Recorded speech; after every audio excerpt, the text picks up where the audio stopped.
Hello everyone, this is Govind Singh Negi and welcome to my channel Economics with Govind sir. So student, today we are going to discuss the solution of MCQ and calculation of today paper at Dehradun region. तो आपको हमने कल बता रखा था 19 मार्च जो आज की तारीख है, हम बात कर रहे हैं 58/7/2 देहरादून रीजन का पेपर है। और पेपर में भी स्पेशली फोकस जो मेरे पास क्वेश्चन पेपर अवेलेबल है that is set number 30, set number 2। Set number 2 में हमें पता है कि हमारे पास 10 क्वेश्चन एमसीक्यू के आते हैं इंडियन इकोनॉमी से और 10 क्वेश्चन हमारे पास आते हैं मैक्रो इकोनॉमिक्स से। तो 10 और 10 कितना हो गया 20 क्वेश्चन।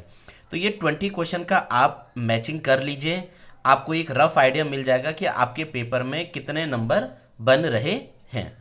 तो ये मेरे सॉल्यूशन है और मोस्ट प्रोबेबिलिटी यही है कि यही आपके फाइनल आंसर भी है। तो कृपया करके इसे आप मैच कर लेना और मैच करने के बाद हो सके तो कमेंट बॉक्स पर मैसेज लिख देना कि कितने आपके सही जा रहे हैं, उस हिसाब से आप आगे की भी तैयारी कर लोगे।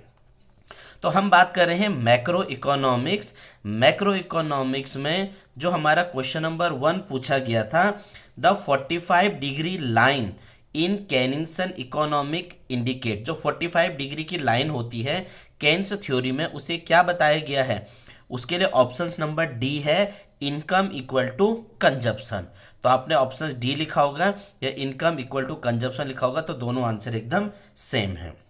सेकंड में हम बात करते हैं aggregate expenditure in the economy during an accounting year is called. Aggregate expenditure को हम क्या बोलते हैं? Aggregate demand. जब हम डिमांड करते हैं तो उसी के हिसाब से हमारा क्या होता है? एक्सपेंडिचर भी हो जाता है। तो ऑप्शन नंबर सी यहाँ पर ये आसानी से बन जाएगा।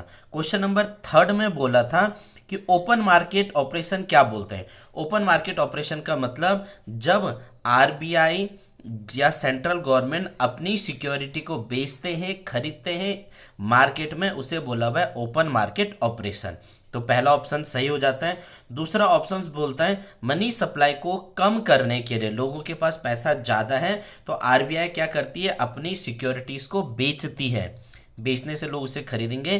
तो ऑप्शन नंबर सी बन जाएगा। फोर्थ है एमपीसी। एमपीसी किसका स्लोप बताता है? स्लोप ऑफ कंजप्शन का। फिफ्थ वाला पे बोला हुआ है, उन्होंने कैलकुलेशन दे रखा था, कैलकुलेशन मैंने यहाँ पर सॉल्व करके आपको बता भी देता हूँ कि उन्होंने बोला C equal to 205 plus 0.9y। हमें पता है 0.9 को हम क्या बोलते हैं? एमपीसी बोलते हैं, बी बोलते हैं। तो एमपीसी कितना हो गया? 0.9 हो गया। के का फॉर्मूला है 1/1 माइनस एमपीसी, के इक्वल टू 1/1 माइनस 0.9। तो ये 0.1 बचा, पॉइंट हटाया तो ऊपर 0 लग गया, तो के की वैल्यू कितनी आ गई? 10।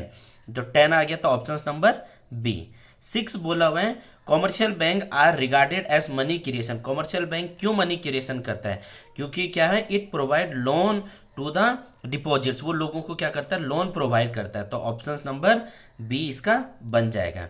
7 का बनता है shipping services provided by the Indian company to foreign company. Indian company foreign company को शिपिंग चार्जेस वगैरह प्रोवाइड करता है, तो क्या ये बीओपी में आता है? यस, बिल्कुल आता है। और current account balance of payment does not alter, नहीं, उसके अंदर इंटरफेयर करता है। तो यानी ऑप्शन सी एजर्सन ट्रू है और रीजन क्या हो जाएगा? इसका फॉल्स हो जाएगा। क्वेश्चन 8 बोला हुआ है dash release the data of money supply in the India. India में मनी सप्लाई के डाटा कौन रिलीज करता है? सिंपल सा आंसर है आरबीआई। क्वेश्चन नंबर 9 में हमें पूछा था इस फिल इन द ब्लैंक्स को क्लियर करने के लिए। तो 9 में क्या हुआ? 2 पार्ट्स में दे रखा है उन्होंने। एक का क्या हमारा फॉर्मूला है? Real GDP equal to nominal GDP upon price index into 100। Real GDP नहीं दे रखा था, एक्स रख दिया, नॉमिनल के पीछे 6.5, प्राइस इंडेक्स को 100 बोलते हैं जिसे हम जीडीपी डिफ्लेटर बोलते हैं। 100 से 100 क्या हो गया? ये कैंसिल हो गया, तो एक्स कितना बच गया? 6.5। यानी पहला ऑप्शन 6.5। और दूसरा क्या बोला था उन्होंने? रियल जीडीपी दे रखा है 7.2, नॉमिनल के बदले में 9, ये एक्स इंटू 100, ये इससे क्रॉस मल्टीप्लाई हो जाएगा और ये सामने में मल्टीप्लाई हो जाएंगे, तो एक्स की वैल्यू कितनी आ जाएगी? 125। तो 9th वाले का ऑप्शन नंबर सी बन जाएगा 6.5 और 125। 10 वाले में पूछा हुआ है keeping other thing constant there is a positive correlation, नहीं, इनके बीच में नेगेटिव कोरिलेशन बनता है price of foreign exchange and demand. जैसे जैसे फॉरेन एक्सचेंज की प्राइस बढ़ते जाएगी तो उसकी डिमांड क्या हो जाएगी, कम होते रहेगी। यानी statement 1 is false and statement 2 is true. तो ये हमारे इंडियन मैक्रो इकोनॉमिक्स के हैं। इसमें हमारा जो क्वेश्चन नंबर 11 है, क्वेश्चन नंबर 11 में हमें सेल्स पूछा हुआ था, तो मैंने इसको सॉल्व किया हुआ है। GVOMP का फॉर्मूला हो जाएगा sales plus change in stock, x sales की जगह में एक्स प्लस 520 माइनस 120, तो 520 में से 120 हटा देंगे तो 400 आ जाएगा। 400 हुआ।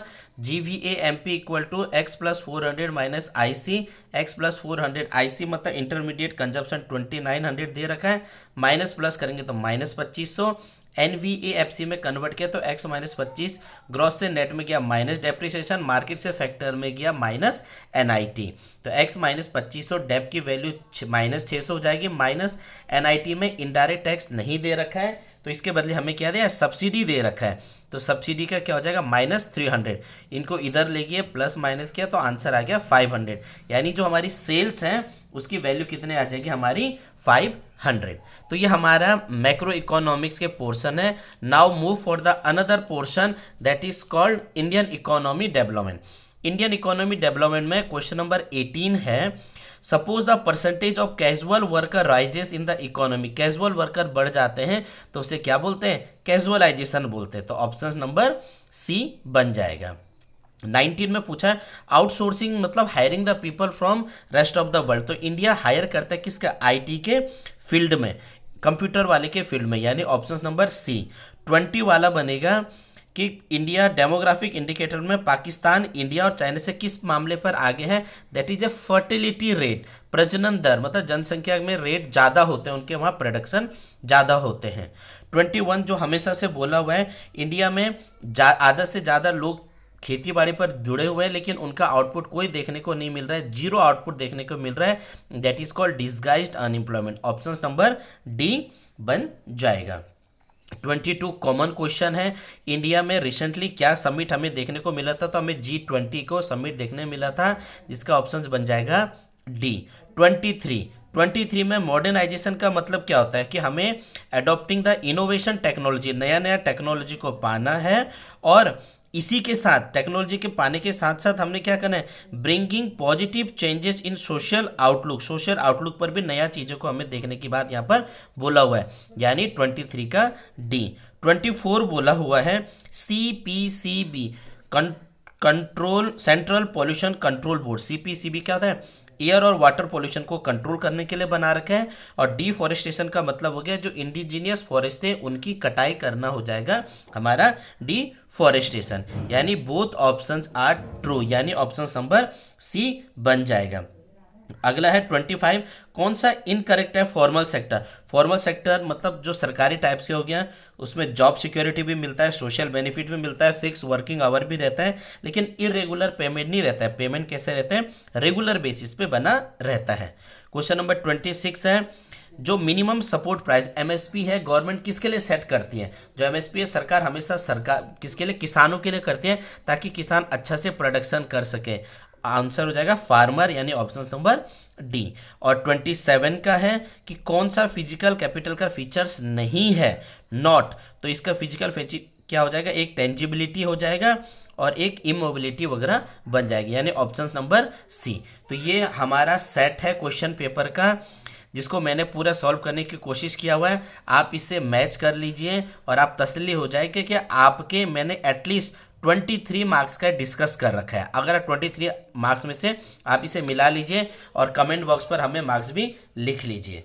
तो तब तक के लिए वीडियो को शेयर जरूर कीजिएगा। Thank you for watching.